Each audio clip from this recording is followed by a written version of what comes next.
This is a carpet set for the Triumph TR3A. This is only applicable to the early TR3A, so that's chassis number prior to TS60,000. Easy way of differentiating it is this rear area here. It's all to do with the rear shelf. This had the sloping rear shelf as per the earlier TR2 and 3 models, whereas the late ones, they reverted to a flat one. This has been done in dark green Deluxe wool, and it's been edged in British Racing Green leather cloth, as you can see here, to match the customer's main trim colour. So when it comes to edging carpets, we have a few different varieties per shades normally, and what we try and do is tie it in with the main trim colour so that it gives a nice subtle complement to the main trim. So the carpet set, all cut on our CNC machine, which I'm stood on, and then they are edged and sewn as applicable, which I'll go over. The kit consists, starting at the front, you have the archway piece at the front of the car, which goes on the vertical firewall in the centre where the gearbox tunnel comes out of, obviously. So that's that piece there. Moving further back, you have the main gearbox carpet. Now, unlike the TR2 and TR3 models, where this consisted of a few different pieces, about 4 or 5 different pieces, when they reverted to the TR3A model, they made it a one-piece version like this. So it's quite a big cover. You normally have to pad it out to get it to sit nicely in the car, otherwise it's a bit baggy. But it's one piece. It's got the sewn opening here for where the gear stick comes out of. As you can see, it's sewn and joined there. And then you have the ribbed heel pad on the driver's side. So this is a right-hand drive carpet set. Therefore, the heel pad goes on the right side of the gearbox tunnel there, allowing the driver of the car to rest his left foot on it. For a left-hand drive car, it would obviously be on the opposite side. Moving further back, we have the rear prop shaft cover situated there. Goes back to the back of the car effectively. And then just behind that, we have effectively what becomes the lower bulkhead corners and the rear shelf area. So this rear shelf piece is trimmed onto a millboard panel, allowing it to flap down the middle there. So that effectively goes down right onto the top of the gearbox tunnel at the back of the car. And then these bits here bend and fold round into this area here and round to the outside B-post of the car.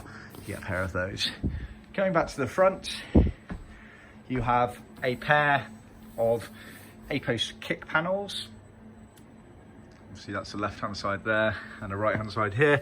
Obviously these are on the vertical in front of the door panel. You can see the curve there. That is effectively the shape of the front edge of the door panel. And again, these get ribbed heel pads on the driver's side. So that would be vertical up in the car like that in the footwell area. You then have the firewall. Obviously the firewall actually sits at the front of the car on the vertical there, so it's alongside this piece here. You get a pair of those left and right there. They then merge into the main front floors. Again, this is a right-hand drive, so it's got the ribbed heel pad on the driver's side only. Left-hand drive will be the opposite side. And you have the cutout there for obviously the handbrake, which is mounted to the floor of the cars.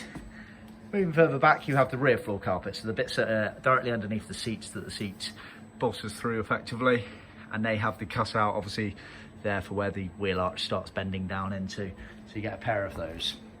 So just to clarify a few things, heel pads, like I say, as standard, we put them on the driver's side only, so 3 of them. 1, 2, 3. Left-hand drive would be effectively 1 there, and 1 on the front floor. We can heel pad both sides if you want, so just let us know, that's not a problem at all.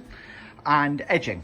We use leather cloth as standard, which is the original material, or vinide as they referred to it. Not all pieces are edged. The general rule of thumb is that when all fitted into the car, any raw edges aren't going to be on show. So for example, this main gearbox piece here is a prime example. These left and right edges do not have any edging on them, nor does this back edge here. That is because when it's all said and done in the car, a lot of this will go underneath the adjacent edge piece of the front floors. And same again on this back piece here, it will go under the edge piece there, effectively. So just bear that in mind. We've made our carpet pieces slightly wider than they need to be. to allow them to flow and tuck underneath, so that basically when it comes to fitting to the car, it's a lot easier.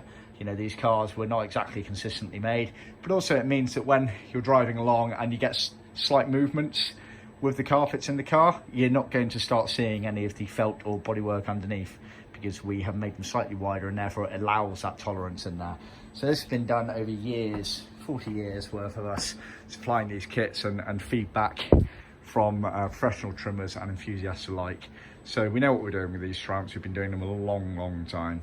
So yeah, that is a TR3A before 60,000 on the chassis number carpet set. See our website for more details.